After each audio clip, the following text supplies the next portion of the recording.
ನಮಸ್ಕಾರ ಎಲ್ರಿಗೂ. ಇವತ್ತಿನಂಥ ಪುಣ್ಯ ದಿನ ನಮಗೆ ಇನ್ನೊಂದು ದಿನ ಸಿಗಲ್ಲ ಅಂತ ಹೇಳ್ಬೋದು.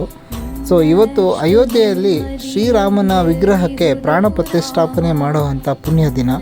ಸೊ ಇದೇ ದಿನ ನಾವೆಲ್ಲ ಸೇರಿ ಅಂದರೆ ನಮ್ಮ GKW ಲೇಔಟಲ್ಲಿ ದಿನೇಶ್ ಅವರ ಮನೆಯಲ್ಲಿ ಕೂಡ ಶ್ರೀರಾಮನ ಫೋಟೋನ ಇಟ್ಟು ಮತ್ತು ಆಂಜನೇಯ ಸ್ವಾಮಿಯ ವಿಗ್ರಹಕ್ಕೆ ಅಭಿಷೇಕ ಮಾಡಿ ಸುಮಾರು ಅನ್ನದಾನ ಕಾರ್ಯಕ್ರಮಗಳನ್ನ ಮಾಡಿ ಸುಮಾರು ಜನರು ನಮ್ಮ ಸ್ನೇಹಿತರು ಬಂಧು ಬಳಗ ಎಲ್ಲರನ್ನೂ ಕರೆಸಿ ಅದ್ಧೂರಿಯಾಗಿ ಈ ಒಂದು ಸಮಾರಂಭವನ್ನು ವಿಜೃಂಭಣೆಯಿಂದ ನಮ್ಮದೇ ಲೇಔಟ್ನಲ್ಲಿ ದಿನೇಶ್ ಅವರ ಮನೆಯಲ್ಲಿ ದಿನೇಶ್ ಅವರ ಅಧ್ಯಕ್ಷತೆಯಲ್ಲಿ ಅವರು ಕೂಡ ಅನ್ನದಾನ ಕಾರ್ಯಕ್ರಮ ಮತ್ತು ಭಜನಾ ಕಾರ್ಯಕ್ರಮಗಳನ್ನ ಕೂಡ ಆಯೋಜಿಸಿ ಈ ಒಂದು ಸಮಾರಂಭವನ್ನು ಅದ್ಧೂರಿಯಾಗಿ ನೆರವೇರಿಸ್ಕೊಟ್ಟಿದ್ದಾರೆ.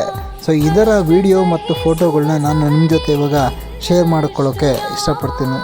ಸೊ ಎಲ್ಲರೂ ಅಷ್ಟೇ ಶ್ರೀರಾಮನ ಕೃಪೆಗೆ ಪಾತ್ರರಾಗಿ ಮತ್ತು ಆಂಜನೇಯ ಸ್ವಾಮಿಯ ಆಶೀರ್ವಾದವನ್ನು ಪಡೆದು ನಮ್ಮ ಜೀವನವನ್ನು ಭಕ್ತಿಯಿಂದ ಭಗವಂತನ ಪಾದಗಳಿಗೆ ಅರ್ಪಿಸೋಣ ಬನ್ನಿ. ಶ್ರೀರಾಮ ಮಳೆಗಾಲ ಕಳೆದರೂ ಸಹ ಸುಗ್ರೀವನು ಆವ ಕಾರ್ಯಕ್ಕೆ ಉದ್ಯುಕ್ತನಾಗದೇ ಇರುವುದನ್ನು ಕಂಡಂಥ ರಾಮದೇವರು ತಮ್ಮನಾದ ಲಕ್ಷ್ಮಣನನ್ನು ಕಳುಹಿಸಿದ್ದಾರೆ. ಲಕ್ಷ್ಮಣನು ಕುಪಿತರಾಗಿ ಕಿಷ್ಕಿಂಧ ನಗರದ ಎದುರಿನಲ್ಲೇ ಧನುಸ್ಸನ್ನು ಠಂಕಾರ ಮಾಡಿದ ಮಾತ್ರದಿಂದಲೇ ಬೆದರಿದಂಥ ಸುಗ್ರೀವ ಓಡಿ ಬಂದು ಶರಣಾಗಿ ರಾಮ ಕಾರ್ಯಕ್ಕೋಸ್ಕರವಾಗಿ ಸೈನಿಕರನ್ನೆಲ್ಲ ಬರಮಾಡಿಸಿದ್ದಾನಂತೆ. 77 ಕೋಟಿ ಕಪಿವೀರರು ಅಂಗದ, ನಳ, ನೀಳ, ಸುಷೇಣ, ಗವಯ್ಯ, ಗವಾಕ್ಷ, ಗಂಧಮಾದನ, ದ್ವಿವಿಧ, ಮೈಂದ, ಹನುಮಂತ, ಜಾಂಬುವಂತ ಇವರನ್ನೆಲ್ಲರನ್ನು ಸೇರಿಸಿದ್ದಾನೆ. ಒಂದೊಂದು ದಿಕ್ಕಿಗೆ ಒಬ್ಬೊಬ್ಬರನ್ನು ಕಳುಹಿಸುತ್ತಿದ್ದಾನಂತೆ. ಪೂರ್ವಕ್ಕಾಗಿ ಒಬ್ಬರನ್ನ, ಪಶ್ಚಿಮ ದಿಕ್ಕಿಗೆ ಒಬ್ಬರನ್ನ, ಉತ್ತರಕ್ಕೆ ಒಬ್ಬರನ್ನ ಹೀಗೆ ಕಳುಹಿಸುವಾಗ ಮಹಾನುಭಾವನಾದ ಮಾರುತಿಯನ್ನು ಕರೆದು ದಕ್ಷಿಣ ದಿಕ್ಕಿಗೆ ಪ್ರಯಾಣ ಮಾಡಲು ಹೇಳಿದ. ದಕ್ಷಿಣ ದಿಕ್ಕಿಗೆ ಪ್ರಯಾಣ ಮಾಡಲು ಹೇಳಿದಾಗ ಹನುಮಂತ ಒಪ್ಪಿ ಇನ್ನೇನು ಹೋಗಬೇಕು ಎನ್ನುವಾಗ ಸುಗ್ರೀವ ಹನುಮಂತನನ್ನು ಹತ್ತಿರಕ್ಕೆ ಕರೆದು ಪಿಸುಮಾತಿನಲ್ಲಿ ಹೇಳುತ್ತಿದ್ದಾನೆ, ಮಾರುತಿ, ರಾಮ ನಮಗೆ ಮಾಡಿರುವ ಸಹಾಯವನ್ನು ಈ ಜನ್ಮದಲ್ಲಿ ನಾವು ಮರೆಯಲು ಸಾಧ್ಯವಿಲ್ಲ. ನೀನು ಹೇಗಾದರೂ ಮಾಡಿ ಆ ಸೀತಾಮಾತೆಯನ್ನು ಕಂಡು ಹಿಡಿದು ಬರಲೇಬೇಕು. ಮಾರುತಿ ಹೇಳಿದ, ಒಡೆಯ, ನೀನು ಅದಕ್ಕಾಗೇನು ಭಯಪಡಬೇಡ. ನಾನು ಯಾವ ರೀತಿಯಲ್ಲಾದರೂ ಮಾತೆಯಾದ ಸೀತೆಯನ್ನು ಕಂಡು ಹಿಡಿದು ಬರಲು ನಾನು ಸಿದ್ಧನಾಗಿದ್ದೇನೆ. ಇದು ನಮೋ ನಾರಾಯಣ. ರಾಮನ ಬಳಿಗೆ ಬಂದು, ಒಡೆಯ, ಆಜ್ಞೆಯನ್ನು ಕೊಡು. ಆಗ ರಾಮ ತನ್ನ ಬೆರಳಲ್ಲಿರ್ತಕ್ಕಂಥ ಮುದ್ರ ಉಂಗುರವನ್ನು ಕೊಟ್ಟು ಸೀತಾದೇವಿಯನ್ನು ಕಂಡು ಹಿಡಿಯುವುದಕ್ಕಾಗಿ ಕೆಲವು ಗುರುತುಗಳನ್ನು ಹೇಳಿದನಂತೆ. ಆಗ ಹನುಮಂತ ರಾಮನನ್ನೇ ನೋಡಿ ಹೇಳ್ತಾನೆ, ಒಡೆಯ, ನನ್ನ ಮೇಲೆ ನಿನಗೆ ಎಷ್ಟೊಂದು ಅಭಿಮಾನವೋ ತಂದೆ. ಇಷ್ಟೆಲ್ಲ ಕಪಿವೀರರಿದ್ದರೂ ಸಹ ಯಾರನ್ನೂ ನೀನು ಯಾವ ವಿಚಾರವೂ ಹೇಳದೆ ನನಗೆ ಮಾತ್ರ ಮುದ್ರಿಕೆಯನ್ನು ಕೊಟ್ಟು ಸೀತೆಯನ್ನು ಕಂಡು ಹಿಡಿಯುವ ಗುರುತನ್ನು ಹೇಳುತ್ತಿರುವೆ ಎಂದ ಮೇಲೆ ನಾನೇ ಧನ್ಯ. ಇದು ಹೋಗಿ ಬರ್ತೇನೆ. ನಿನ್ನ ಪಾದ ಮುಟ್ಟಿ ಒಂದು ಪ್ರಮಾಣ ಮಾಡ್ತೇನೆ ಸ್ವಾಮಿ. ಏನು ಪ್ರಮಾಣ? ಮಾತೆಯಾದ ಸೀತಾದೇವಿಯನ್ನು ಕಂಡಲ್ಲದೆ ಒಂದು ತೃಣ ಮಾತ್ರದ ಹಣ್ಣನ್ನು ತಿನ್ನುವುದಿಲ್ಲ, ಒಂದು ಉದ್ಧರಣೆ ಜಲವನ್ನು ಸಹ ಪಾನ ಮಾಡುವುದಿಲ್ಲ. ಶ್ರೀರಾಮ, ಇದು ನಿನ್ನ ಪಾದದಾಡೆ ಸತ್ಯ. ನಮ್ಮಲ್ಲಿ ಸತ್ಯ ಪ್ರಮಾಣಗಳೆಂಬತಕ್ಕಂಥದ್ದು ಲೋಕಪ್ರಸಿದ್ಧವಾದದ್ದು.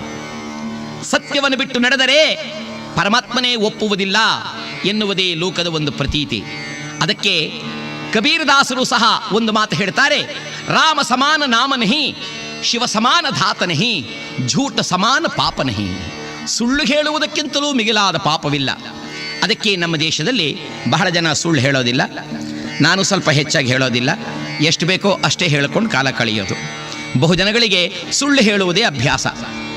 ಒಬ್ಬ ಹೇಳಿದ, ನಮ್ಮ ತಂದೆ ಭಾರಿ ಶ್ರೀಮಂತ, ಆತನಲ್ಲಿ ಒಂದು ಕುದುರೆ ಇತ್ತು, ಆ ಕುದುರೆಗೊಂದು ಲಾಯ ಕಟ್ಟಿಸಿದ್ದ, ಆ ಲಾಯ ಮೈಸೂರಿನಿಂದ ಹಿಡ್ಕೊಂಡು ಮದ್ರಾಸಿನವರೆಗೂ ಇತ್ತು. ಇನ್ನೊಬ್ಬ ನೋಡಿದ, ಒಂದು ಕುದುರೆಗೆ ಇಷ್ಟುದ್ದ ಲಾಯವೇ, ಹಾಗಾದರೆ ನಾನು ಸುಳ್ಳು ಹೇಳಬೇಕು ಅಂತ.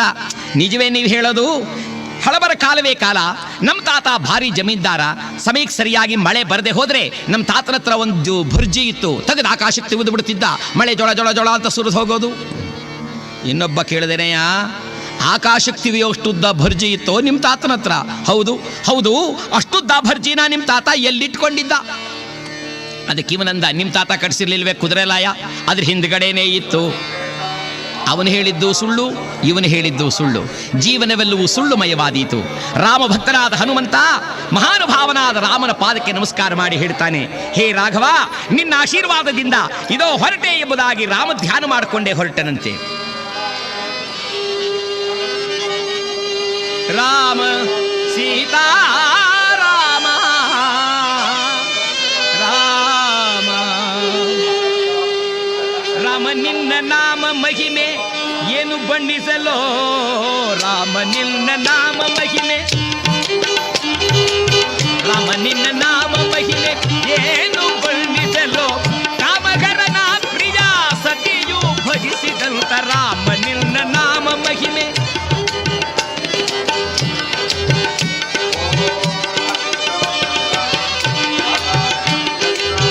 ನೇಮದಿ ಭಜಿಸಿದವಗೆ ಕಾಮಿತಗಳ ನೀವೇ, ನೇಮದಿ ಭಜಿಸಿದವಗೆ ಕಾಮಿತಗಳ ನೀವೇ, ರಾಮ ಶ್ರೀರಾಮ ರಘುರಾಮ.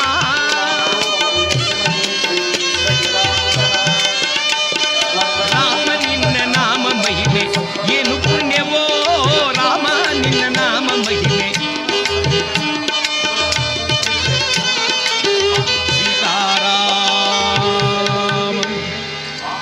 ಮಾರುತಿ ರಾಮ ಧ್ಯಾನ ಮಾಡಿಕೊಂಡು ಹೊರಟಿದ್ದಾನೆ. ಕಾಡು ಕಾಡುಗಳನ್ನೆಲ್ಲ ಮೇಡು ಮೇಡುಗಳನ್ನೆಲ್ಲ ಬಿಡದೆ ಸುತ್ತಾಡುತ್ತಿದ್ದಾನೆ. ಯಾವ ದೇಶಕ್ಕೆ ಹೋದರೂ ಸಹ ಮಾತೆಯಾದ ಸೀತೆಯು ಕಾಣದೆ ಬಹುದೂರದಲ್ಲಿ ತತ್ತರಿಸಿದರಂತೆ. ಕೊನೆಗೊಂದು ದಿನ ಇದ್ದಕ್ಕಿದ್ದ ಹಾಗೆ ಹನುಮಂತ ಅಂದ, ತಾತ, ಏನಪ್ಪ ತಾತ, ಇಲ್ಯಾರೋ ಹೆಣ್ಣು